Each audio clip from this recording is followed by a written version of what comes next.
Okay, this is the way I edge dress the heels. As you can see here, it shows a lot of scuffs. So I'll take this little sanding sponge and I'll just knock off a lot of the surface scratches. And then once I get it all smoothed out, like you see here, what I'm gonna do is take edge dressing over the top of that. And what that does is that will dye that area into like a darker brown or black, whatever color you want to go with. And you want to cover that whole area and then let that dry. It dries kind of like into a matte finish.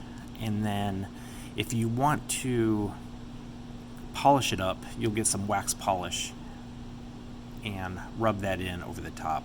And then with a horsehair brush, you go in and get a high shine.